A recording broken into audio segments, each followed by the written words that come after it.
todos los profes que están conectados una calurosa bienvenida de parte de la Secretaría de Asuntos Laborales y Jurídicos de la Subdirectiva de Expaquirá. Le doy la palabra a nuestro presidente, el profe Fren, para que dé inicio a esta charla del día de hoy. Profe Fren. Gracias, compañero Jesús. Compañeros y compañeras, tengan todos muy buenas tardes, esperando que estén teniendo éxitos en sus labores diarias. El presente es un espacio gestionado por la subdirectiva en cabeza del compañero Jesús, nuestro secretario de Asuntos Jurídicos, que tiene como objetivo acercarnos un poco como magisterio a temas de alta relevancia y de alto impacto en nuestro quehacer laboral. Y dentro de ellos hemos identificado que hay mucho desconocimiento en torno no solo a las posibilidades, sino también a los límites que tenemos nosotros en nuestro quehacer como maestros en términos de responsabilidad jurídica y responsabilidad civil. Compañeros, no siendo más, damos entonces inicio a esta primera parte de la charla sobre responsabilidad de servidores públicos. Doctora Alexandra, bienvenida de nuevo. Muchísimas gracias por su acompañamiento. Doc, eh, te dejo entonces para compartir pantalla y empecemos.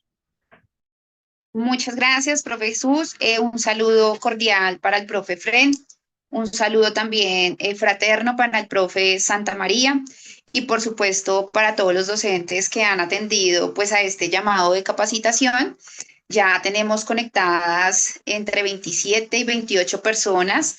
Es una charla bastante interesante la que vamos a rendir el día de hoy, no solamente porque vamos a irnos al detalle en lo que tiene que ver con las responsabilidades de los servidores públicos, sino que a medida que vamos a ir avanzando en este taller jurídico, vamos a abordar temáticas como, por ejemplo, legislación laboral docente, específicamente lo que tiene que ver con situaciones administrativas. Entonces vamos a abordar mucha temática que es bastante enriquecedora para el magisterio. Por lo tanto, pues esperamos que las personas que no se nos conecten el día de hoy, pues tengan también acceso a este material. Me va a permitir compartir pantalla para que podamos dar inicio, por supuesto, a la temática del día de hoy. Yo quiero partir de un principio básico en derecho. ¿De dónde surge pues este conversatorio? Este conversatorio se ha venido adelantando más o menos hace 5 años, 4 años. Inicia este conversatorio en una invitación que nos hace extensiva el CIMAC, el Sindicato de Maestros del Casanare, y ante una necesidad latente, precisamente ante el desconocimiento de la norma.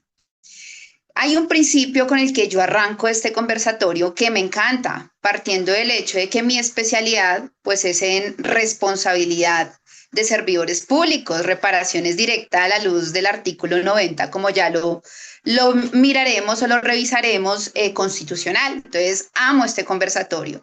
Y lo amo porque me permite brindarle herramientas al magisterio, docentes y directivos docentes, frente a su quehacer, frente a ese quehacer día a día en la prestación efectiva del servicio. Pero además de ello, porque el primer principio marco de derecho que todos conocemos es que el desconocimiento de la ley pues no me exime de responsabilidad. Por tanto, como jurídica del Sindicato de Maestros departamental y por supuesto municipal, pues es importante estos espacios de encuentro con el maestro para ilustrarlos y obviamente para que conozcan al detalle la norma.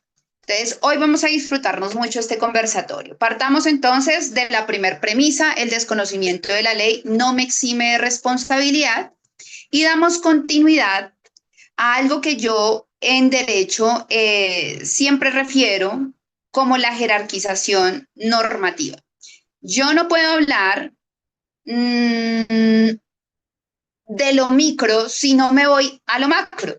Y allá en la cúspide de la pirámide kelseniana que muchos conocemos, pues vamos a encontrar a la norma de normas, a la norma marco, a la norma que regula cualquier proceder dentro de la sociedad y a cualquier ciudadano. y es la Constitución Política de Colombia, en nuestro caso la Constituyente de 1991. Y entonces allí vamos a encontrar 3 artículos que enmarcan la temática de la responsabilidad de los servidores públicos.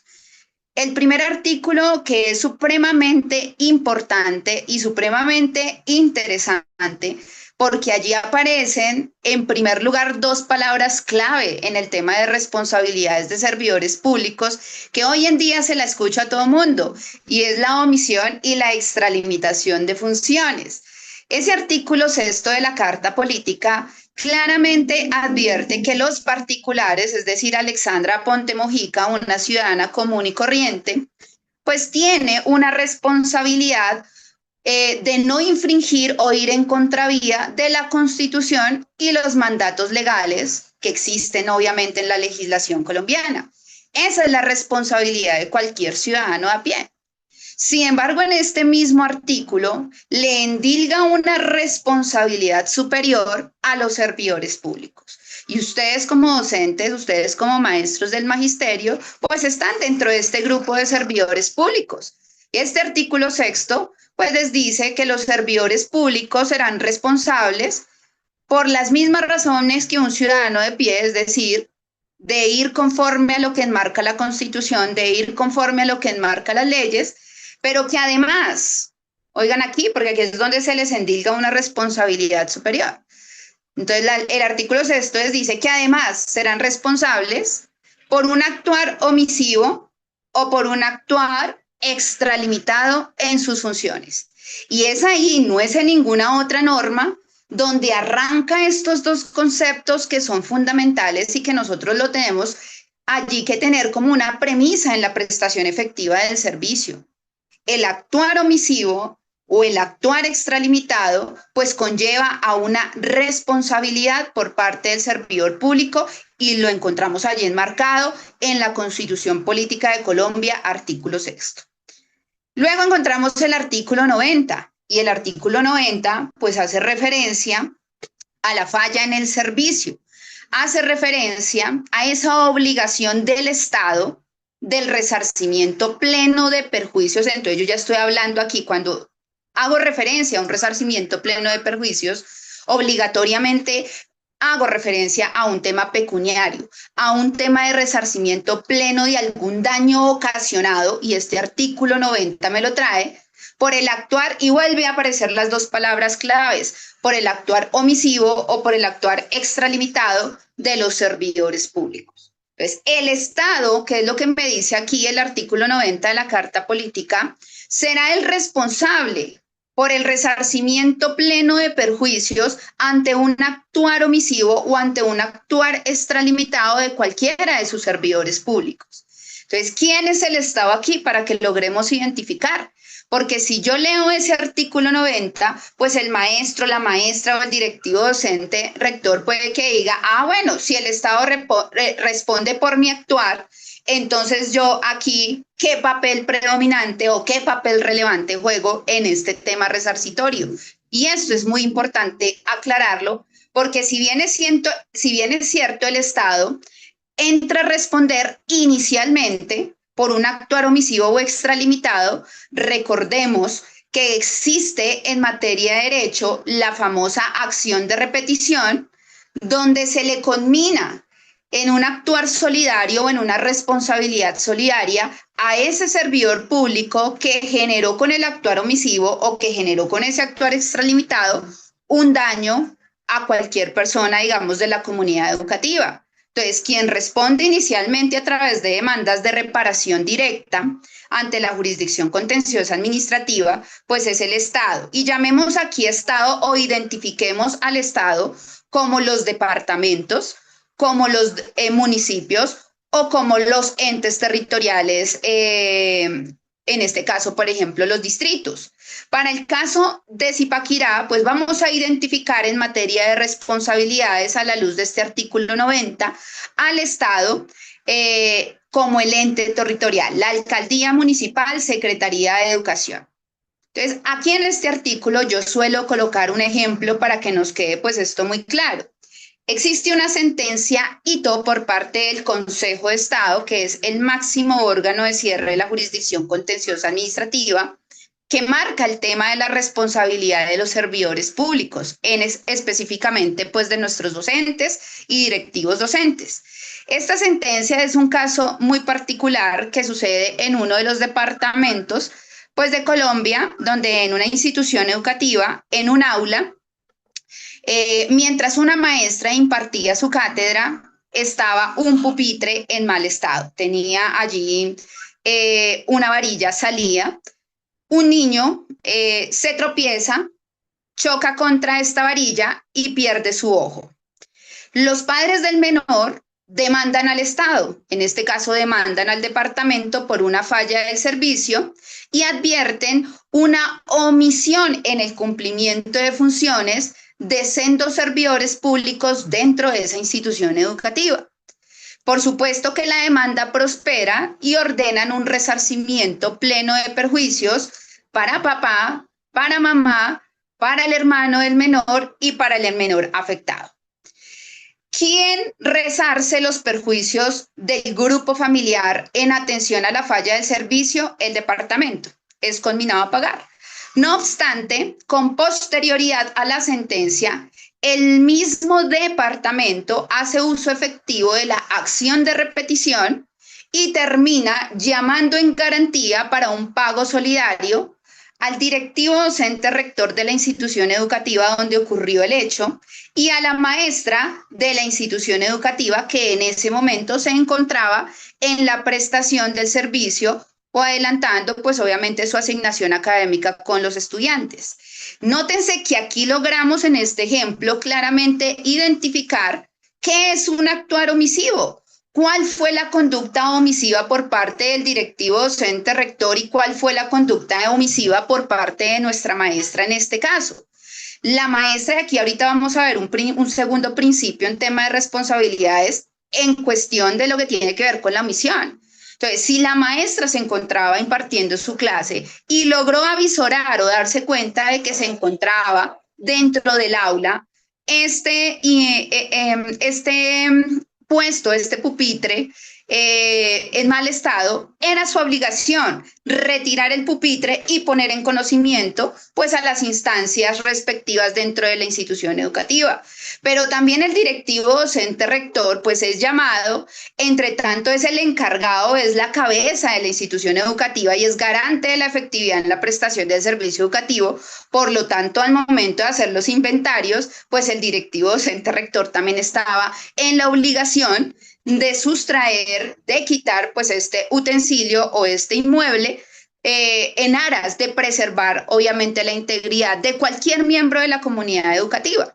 Entonces ese actuar omisivo puso en riesgo al estudiante, es una falla en el servicio y conlleva el resarcimiento pleno de perjuicios que de manera concomitante activa la acción de repetición para que de manera solidaria se pague esta indemnización pues al grupo familiar. Esto hace referencia al artículo 90 de la Constitución Política de Colombia. Pero si sigo descendiendo, pues vamos a encontrar otro artículo que es supremamente importante y es el artículo 123.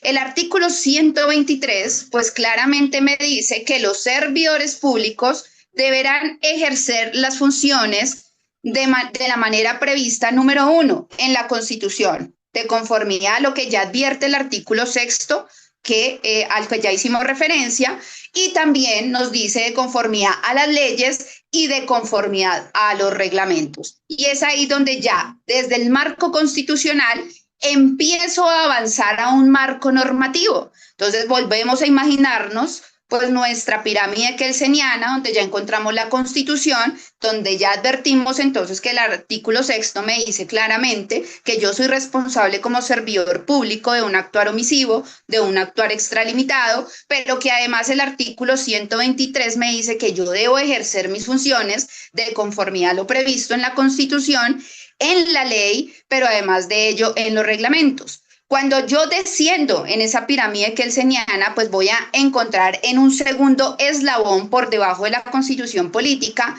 las famosas leyes. En tema normativa, de lo que tiene que ver o lo que respecta a la responsabilidad de los servidores públicos, vamos a encontrar varias leyes, varias normatividad, senda normatividad en este tema. Sin embargo, la que considero que es la norma marco que abordaremos a lo largo de este conversatorio, pues es una que mis maestros o mis maestras e incluso mis directivos docentes no tienen en el radar.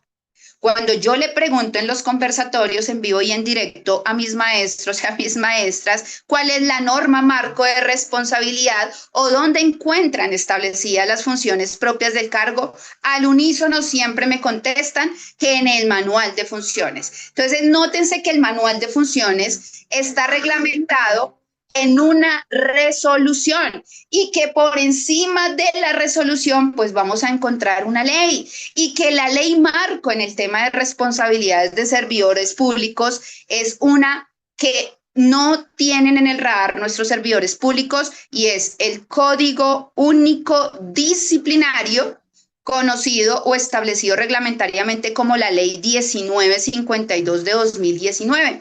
Entonces, a partir de hoy, mi invitación número 1 para el magisterio de Zipaquirá es tener ahí presente la Ley 1952 de 2019, Código Único Disciplinario, en atención a que esta normatividad pues tiene un compendio, número 1, de obligaciones, número 2, de deberes y número 3, un compendio de prohibiciones que a veces pasamos por alto o que a veces desconocemos, pero que como ya advertimos, pues el desconocimiento de la norma a mí no me exime de responsabilidad. Y vamos a abordar lo que más podamos la ley 1952 de 2019 en estos 3 aspectos que considero sumamente importante para que el maestro, la maestra, el directivo docente conozca desde este compendio jurídico cuáles son las funciones, cuáles son las obligaciones y cuáles son las prohibiciones en la efectividad de nuestra prestación de servicio educativo. En ese orden de ideas, nuestros servidores públicos pueden llegar a responder desde 4 esferas. Ojo con esto, que esta parte es supremamente interesante. El maestro, la maestra o el directivo docente rector o docentes orientadores pueden llegar a responder desde 4 ámbitos. Número 1, desde el ámbito administrativo, que ya más o menos revisamos con el artículo 90 de la Constitución Política de Colombia, y es por falla en el servicio, resarcimiento pleno de perjuicios a través de acciones de repetición. Es decir, cuando es llamado el maestro, la maestra, el directivo docente a responder solidariamente en una acción de repetición frente a demandas que puedan presentarse por miembros de comunidad educativa que se hayan visto vulnerados frente a un actuar omisivo o extralimitado, que también conocemos en derecho como una falla en el servicio. Entonces, ahí podría responder pecuniariamente y de manera solidaria el servidor público.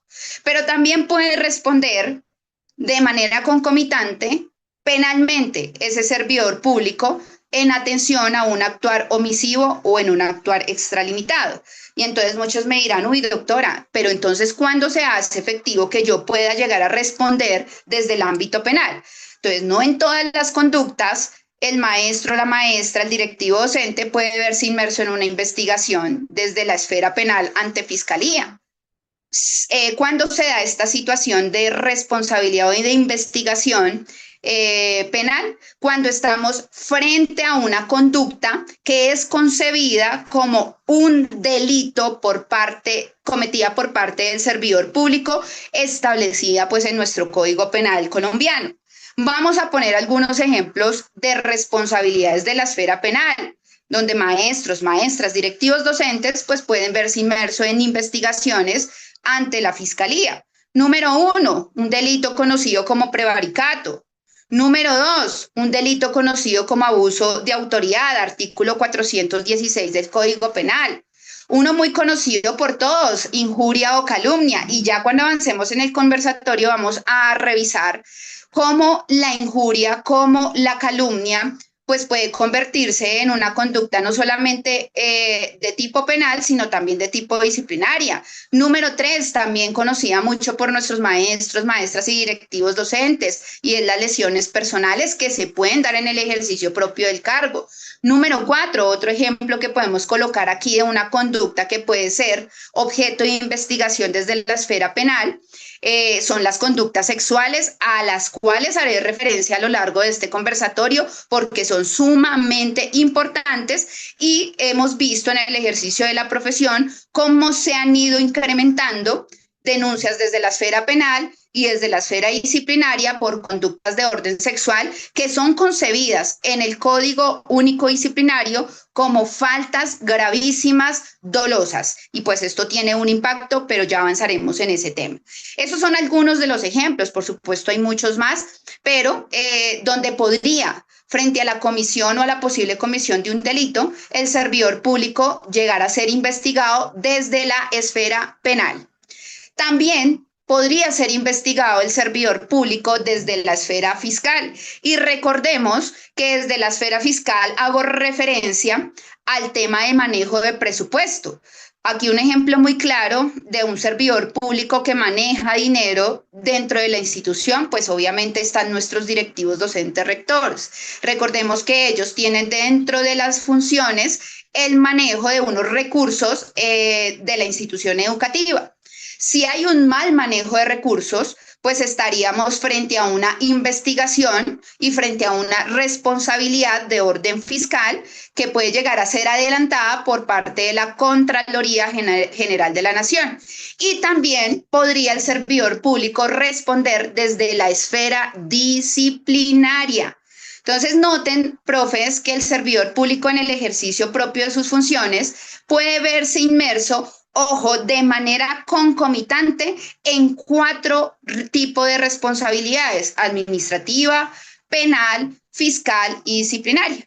Pongamos aquí un ejemplo donde de manera alterna se pueda dar, por ejemplo, la aplicación de las 4 investigaciones. Entonces, volvemos al ejemplo del directivo docente rector, quien tiene, bueno, continuemos entonces. Estábamos entonces que el servidor público puede llegar a responder desde 4 ámbitos o desde 4 esferas: desde el ámbito administrativo, desde el ámbito penal, desde el ámbito fiscal o desde el ámbito disciplinario. ¿Puede un servidor público responder de manera concomitante desde las 4 situaciones que estamos revisando y que tienen en pantalla? Vamos con el ejemplo. Colocábamos el ejemplo de un directivo docente que dentro de sus funciones tiene el manejo de recursos.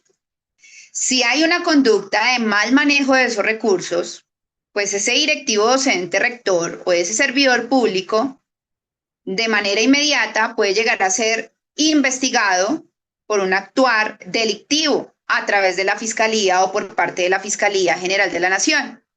Pero de manera concomitante pueden aperturarle la investigación disciplinaria por una conducta extralimitada en sus funciones a la luz de lo establecido en el artículo 6º de la Constitución Política de Colombia y, como lo observaremos más adelante, de conformidad a lo establecido en el Código Único Disciplinario.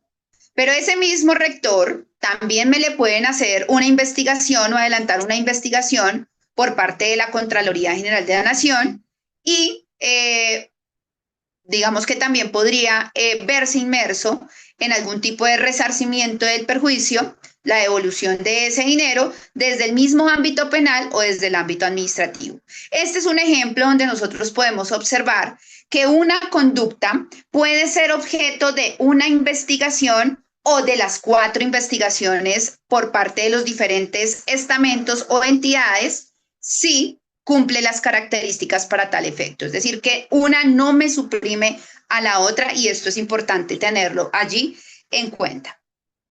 ¿Cuál es la norma que reglamenta o la norma marco de la responsabilidad de los servidores públicos? Ya lo decíamos o lo advertíamos con la Constitución Política de Colombia al hacer ese análisis de nuestra pirámide kelseniana, y es la Ley 1952 de 2019, que es el actual Código Único Disciplinario que deroga la Ley 734 del 2002, y que implementa o trae consigo una modificación que está consagrada o contenida en la Ley 2094 del 2021.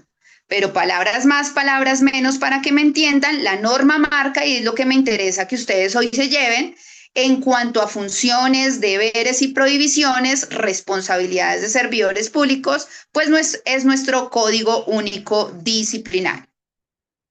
¿Cuáles son los organismos encargados de adelantar las investigaciones de orden disciplinario, mis queridos maestros y mis queridas maestras?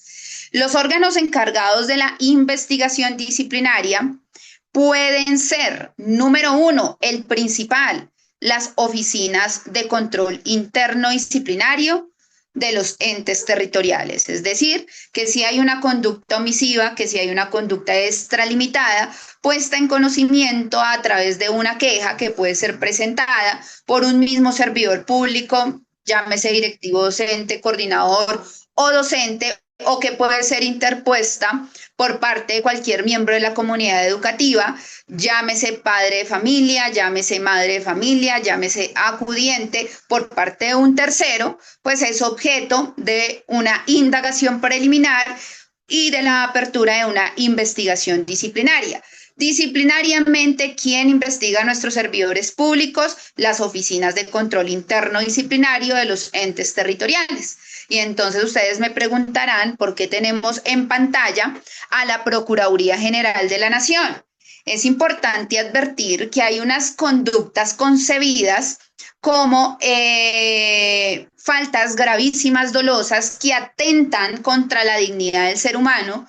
Entre ellas podemos referir a las situaciones de presunto acoso laboral, que encuentra su asidero jurídico en la Ley 1010 de 2006, donde le da un carácter preferente, número uno, a entes de control como la Procuraduría General de la Nación, o en su efecto, número dos, a las personerías municipales. Esto quiero que lo tengan en cuenta.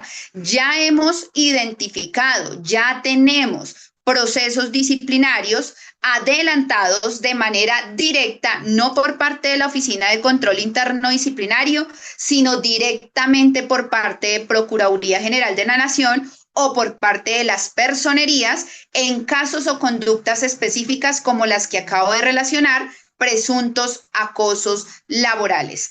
Allí, tanto Procuraduría General de la Nación o tanto la personería puede aperturar la investigación disciplinaria y por ende sancionar con carácter preferente, es decir, por encima de las oficinas de control interno disciplinario. Es por eso que las entidades o los órganos encargados de la investigación van a ser oficinas de control interno disciplinario o con carácter preferente, Procuraduría General de la Nación o personería. Avancemos entonces. A la luz de la Ley 1952 de 2019, Código Único Disciplinario, ¿qué constituye falta disciplinaria? Ya lo establecimos desde nuestra Carta Política, desde nuestra Constitución Política, donde nos advierte que el servidor público puede responder. Número uno, lo encontramos allí en nuestro diagrama, por el incumplimiento de obligaciones.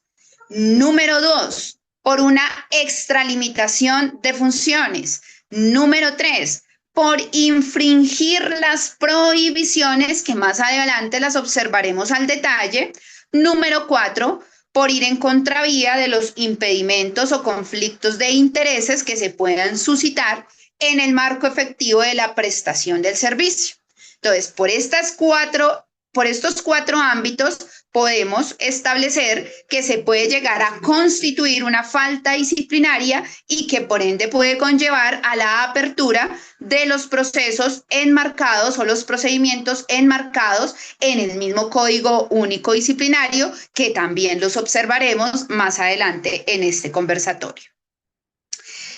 Modalidades de la conducta disciplinaria. Por ahí ya les he advertido que hay conductas que pueden constituirse como conductas o faltas gravísimas, dolosas, pero también vamos a tener allí faltas leves o faltas graves en la modalidad de dolo o en la modalidad de culpa. Y entonces los maestros dirán, bueno, ¿y qué es eso de la modalidad de dolo? ¿Y qué es eso de la modalidad de culpa? y qué consecuencia puede llegar a tener al momento de adelantarse una investigación disciplinaria y que tentativamente culmine con una sanción. Es importante tener muy claro eso. Es diferente actuar desde un modo doloso a actuar desde una situación de culpabilidad. El dolo es entendido como la intención de querer generar el daño a sabiendas que está prohibido o que puede estar establecido como un deber de obligatorio cumplimiento o acatamiento. Es decir, yo, a pesar de conocer que es un delito, pues tengo la intención de cometerlo. Eso es actuar con dolo, eso es actuar con sevicia. Entonces, puede una conducta de un servidor público en un actuar extralimitado convertirse en una falta gravísima con carácter doloso. Es decir, usted sabía que estaba infringiendo la Constitución, que estaba infringiendo la norma y aún así optó por hacerlo, es decir, que su actuar es doloso. A un actuar o una conducta de algún servidor público donde no se tenía la intención de generar el daño, sin embargo, frente a una situación omisiva, pues ocurrió. Vamos a poner un ejemplo de una conducta culposa versus una conducta dolosa. La prestación del servicio educativo, por supuesto que conlleva unos principios, por supuesto que conlleva unos valores. Ningún servidor público pues entra a la prestación efectiva del servicio educativo con la intención de generar un daño. Sin embargo, como en todas las profesiones, como en todos los quehaceres, pues existe un riesgo inminente que de pronto frente a un actuar no conforme a derecho extralimitado o frente a una omisión de mi parte, pues me voy a ver inmerso en alguna investigación. Vamos con un ejemplo del departamento de Cundinamarca. Una maestra en una institución educativa del departamento de Cundinamarca se encontraba en el proceso de vigilancia en un descanso pedagógico. Estando allí vigilante, la maestra se percata que uno de sus estudiantes se cae. La maestra acude, obviamente, a la ayuda, a la prestación de la ayuda, pues, de ese estudiante. Le pregunta a ese estudiante si se encuentra bien, si le duele algo. El estudiante, pues, le refiere a la maestra que no le duele nada, que se encuentra bien. La maestra en un actuar omisivo, quiero que identifiquemos allí la omisión de la maestra porque es algo básico, la activación de protocolos. La maestra en un actuar omisivo, pues simplemente como ve que su estudiante se encuentra bien y que así se lo precisa, pues no pone en conocimiento, no activa la ruta, no pone en conocimiento al superior, en este caso al coordinador o en su efecto al rector. Por lo tanto, también la institución educativa pues no activa la ruta de llamar a los padres de familia o al acudiente del menor para ponerlo en conocimiento o informarle pues de la situación presentada. El estudiante sale de la institución educativa con mala suerte de que estando afuera, estando ya en su casa, el estudiante se agrava, se complica y se le genera un daño. Empiezan las investigaciones, padres de familia interponen la queja ante la institución educativa, directivo, docente, rector comienza a indagar qué fue lo que pasó, llama a la maestra pues obviamente le indica que pues ella actuó quizás por desconocimiento de la norma, volvemos al primer principio con el que arrancamos este conversatorio, y le indica pues que ella omitió sí poner en conocimiento al coordinador o por ende al directivo docente rector. Le es aperturada por parte de Oficina de Control Interno Disciplinario la investigación pues a nuestra maestra, con tan mala suerte que culmina con una sanción por un actuar omisivo. ¿La maestra actuó aquí con dolo? No, la maestra no actuó aquí con dolo. La maestra no tenía la intención de generarle un daño a su estudiante. La maestra obviamente actuó conforme a las funciones propias de su cargo, cumplió su deber objetivo de cuidado, pero cometió la omisión o cometió el error de no poner en conocimiento, registrar el accidente de ese estudiante, que se hubiese activado desde la coordinación el protocolo de llamar al padre de familia, informarle bien porque no pasara nada, bien porque pasara algo adicional, que el estudiante había sufrido un pequeño percance o un accidente dentro de la institución educativa y dejar registrado pues el acontecimiento. Esta maestra pues fue sancionada con una suspensión de 3 meses, ya miraremos la dosificación, pues obviamente de las sanciones, por un actuar omisivo, una falta grave en la modalidad de culpa, más no de dolo. Entonces, aquí es donde podemos identificar con este ejemplo cómo aplican las modalidades de la conducta disciplinaria, cómo es el dolo o cómo es la culpa. Entonces, los actuales omisivos, por lo general, las conductas omisivas siempre son ocasionadas o siempre son derivadas bajo la modalidad de la culpa consagrada en el artículo 29 del Código Único Disciplinario, y esto lleva o tiene un impacto, obviamente, en la sanción. Es diferente la sanción que se aplica a una conducta o a una falta gravísima dolosa o grave dolosa, a una conducta gravísima con culpa o grave con culpa. Entonces, sí tiene una injerencia o sí tiene una consecuencia dentro del proceso de investigación, pero sobre todo en caso de que se termine o concluya este proceso con una sanción. Aquí tenemos una preguntita del profe Santa María. No sé si la resolvemos de una vez, profe Santa María, profe Jesús, o la dejamos a lo último. No, creo que Pero al final, doctora. Perfecto. En ese orden de ideas y con lo que llevamos hasta el momento, de una vez les dejo el segundo principio en materia de responsabilidades. El primero, repetimos, el desconocimiento de la ley no exime de responsabilidad. Es decir, que si algún maestro, maestra o directivo docente que se encuentra inmerso en una investigación va y le dice al investigador, qué pena, pero yo no conocía la ley, pues muy seguramente el investigador le va a decir, yo le recuerdo, servidor público, que el desconocimiento de la ley no lo exime de responsabilidad ni puede utilizarlo como un fundamento efectivo dentro de su defensa. Pero existe un segundo principio en tema de responsabilidades cuando hablamos o hacemos referencia a la omisión en el cumplimiento de las funciones. Y noten este principio tan importante. Cuando se tiene el deber jurídico de impedir un resultado, no evitarlo pudiendo hacerlo equivale a producirlo. Es decir, yo no tenía la intención de generarle un daño, no tenía la intención de generar o causar un detrimento en la integridad de cualquier miembro de la comunidad educativa. Sin embargo, ante la omisión o ante el incumplimiento de ese deber jurídico que me conlleva a mí a impedir un resultado y no hacerlo, pues lo que hace es equivaler a producirlo. Y entonces me devuelvo al primer ejemplo que establecimos allá con Constitución Política en el aula de clase, y es donde aplica, por ejemplo, esta premisa o este principio. Era deber de la maestra que se encontraba impartiendo su clase, si observaba que el pupitre se encontraba en mal estado y que podía generar un daño, sustraerlo y poner en conocimiento. Si la maestra hubiese actuado de esta manera, pues hubiese cumplido con el deber objetivo de cuidado, hubiese impedido el resultado.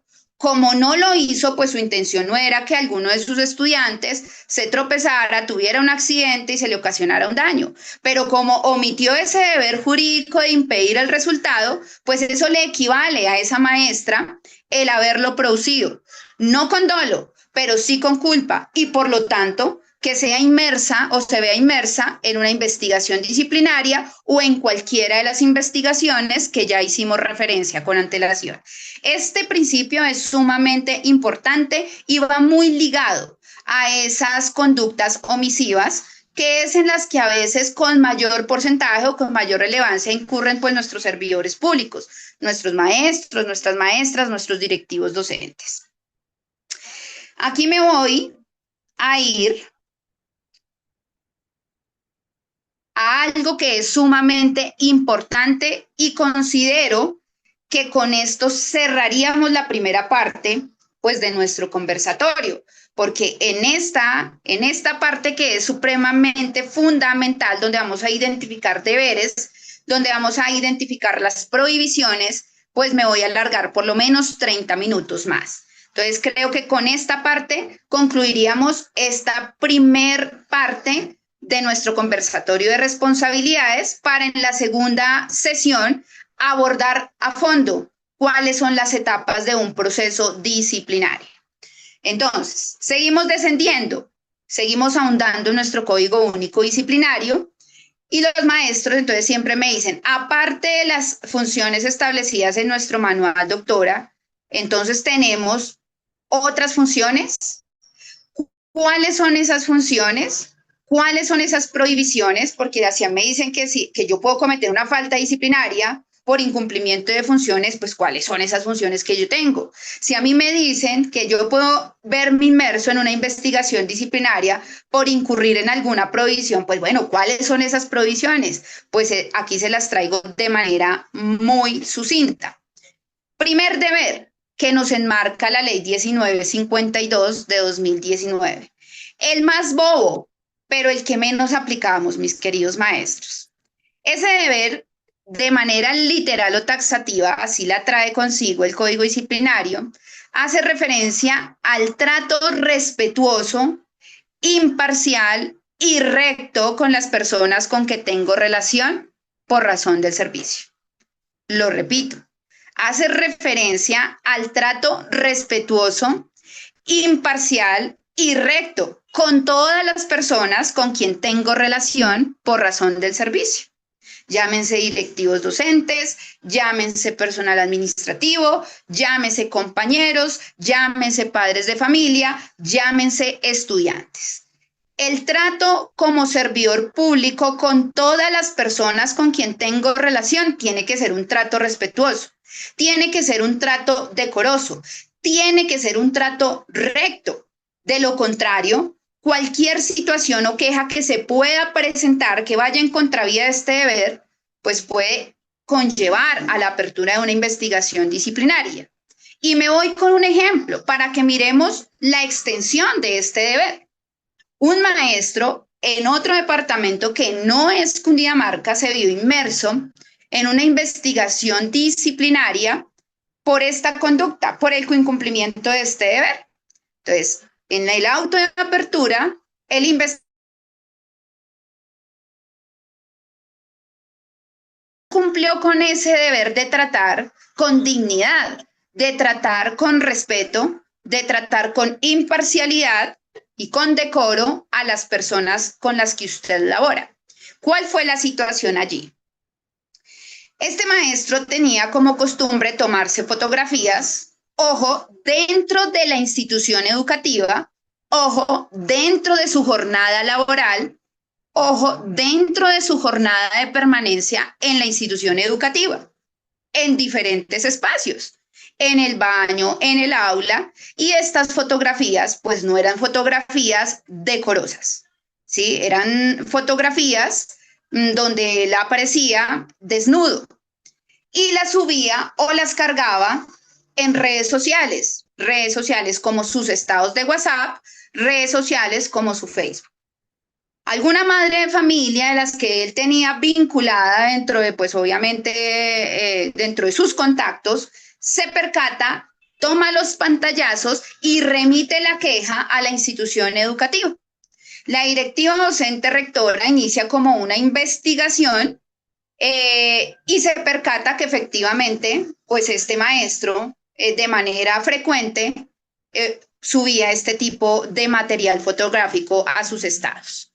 La directiva docente lo que hace es remitir la queja a la Oficina de Control Interno Disciplinario y le aperturan la investigación pues a ese maestro. En esa apertura de investigación le advierte lo siguiente el investigador y le dice, usted tiene la libertad de utilizar sus redes sociales como le parezca.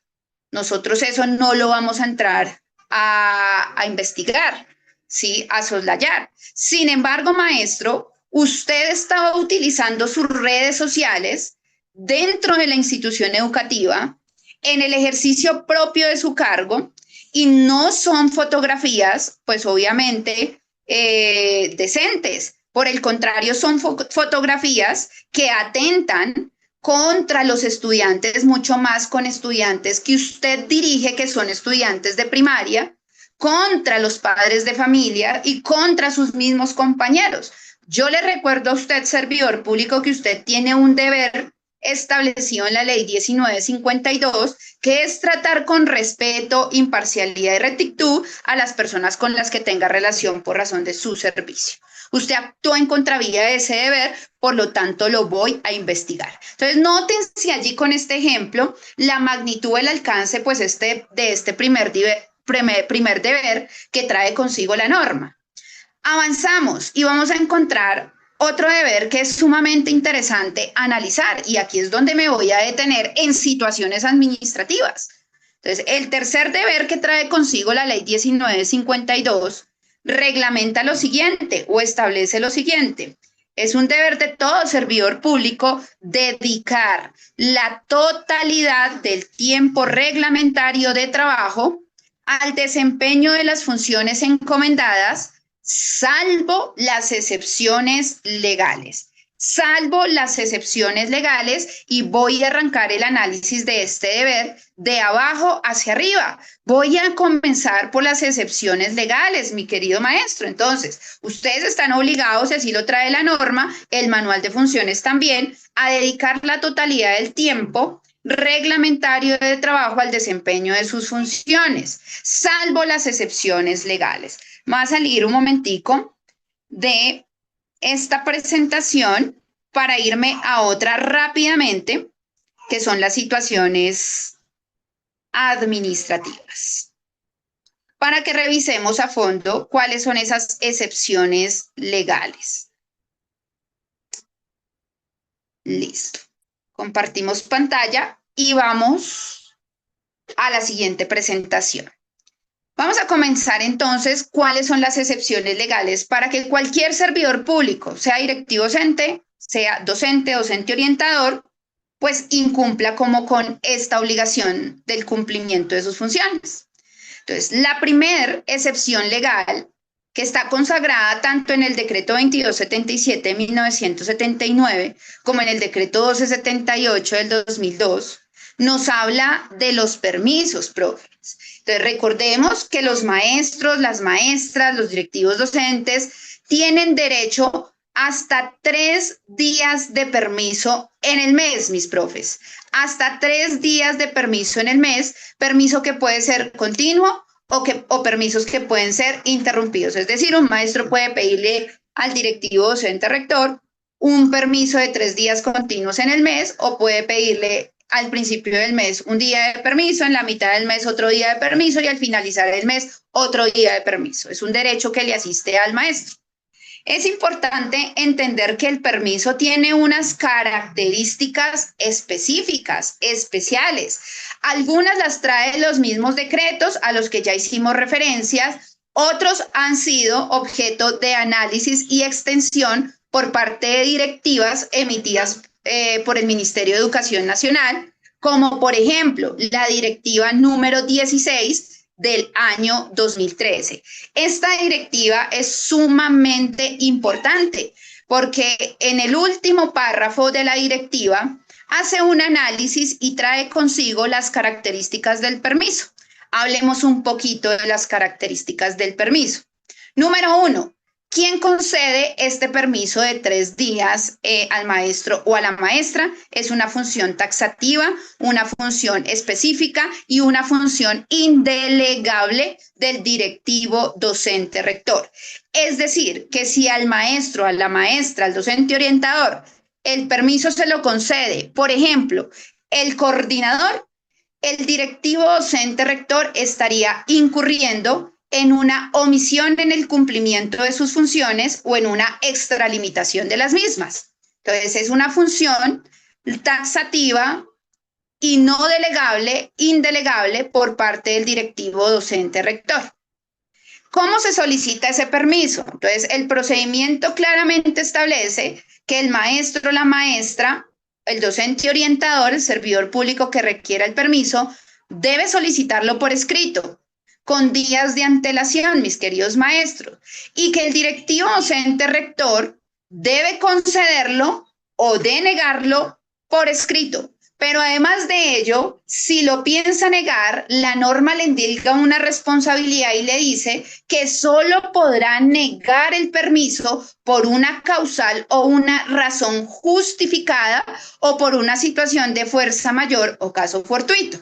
Entonces aquí abro un paréntesis gigante porque es importante advertir que si bien es cierto el directivo docente rector podría llegar a negar un permiso, si ese permiso negado no cumple con las características de una situación justificada, una situación de fuerza mayor o caso fortuito, pues el directivo docente rector, volvemos a advertir, podría verse inmerso en una conducta de omisión en el cumplimiento de funciones. Ahora, si es con un maestro en particular que el directivo docente rector le niega el permiso de manera frecuente, de manera reiterada, pues allí ya podríamos estar también hablando no solamente de una conducta omisiva en el cumplimiento de sus funciones, sino en una conducta de presunto acoso laboral.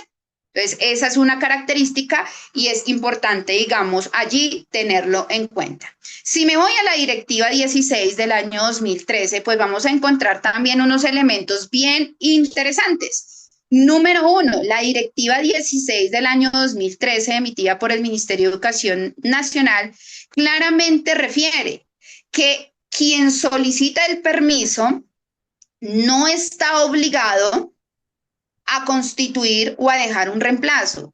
Esto nos ha pasado a nivel departamental y a nivel nacional. Todavía hay instituciones educativas, todavía hay directivos docentes rectores muy pocos, porque aquí vamos a hablar de excepcionalidades. ¿Sí? No todos los directivos docentes rectores pues obviamente actúan en contravía de derecho. No todos los directivos docentes rectores pues obviamente no acatan los postulados normativos o las directivas del Ministerio de Educación Nacional. Son hechos aislados, pero es importante tenerlos allí en cuenta. Todavía existen algunas instituciones educativas, todavía existen algunos directivos docentes rectores que al momento de generar el formato del permiso le solicita al docente, a la docente, al docente orientador, que deje establecido cuál va a ser su reemplazo. Entonces, la Directiva 16 del 2013, si ustedes gustan, la pueden buscar ahí en internet o después la compartimos como material de apoyo de este conversatorio. En el último párrafo, claramente indica que el permiso no conlleva a dejar reemplazo. Y eso es muy importante entenderlo. Pero también vamos a mirar la otra cara de la moneda. Yo les hablo así muy clarito a directivos docentes, pero también a docentes, porque lo ideal de este conversatorio es que podamos minimizar acciones de riesgo. Entonces, quien se va en permiso no está obligado a dejar reemplazo.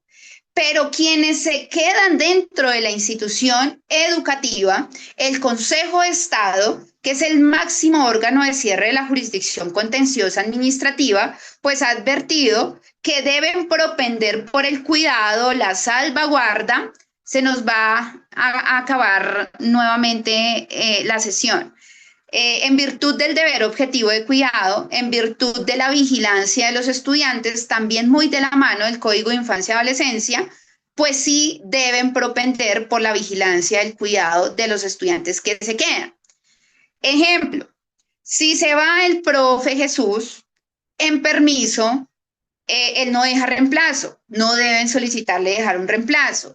Sin embargo, el directivo docente, rector, en uso y facultades que le da la Ley 715 del 2001, dentro de sus funciones, que es la organización de la prestación del servicio educativo, puede, eso sí, en el marco del debido proceso y la igualdad, del personal que tiene a su cargo, sí, y en atención a la asignación académica, decirle a la profe Margot, mira, en este momento que tienes este espacio, por favor, ve a hacer la vigilancia, no impartir clase, pero así hacer la vigilancia de los estudiantes del grado 802 en atención a que el maestro Jesús pues hoy se encuentra en permiso. ¿Eso es viable jurídicamente? Sí. ¿Eso es obligatorio jurídicamente hablando? Desde mi criterio obviamente jurídico y en atención a lo dispuesto por el Consejo de Estado y en virtud del deber objetivo de cuidado, pues sí es obligatorio.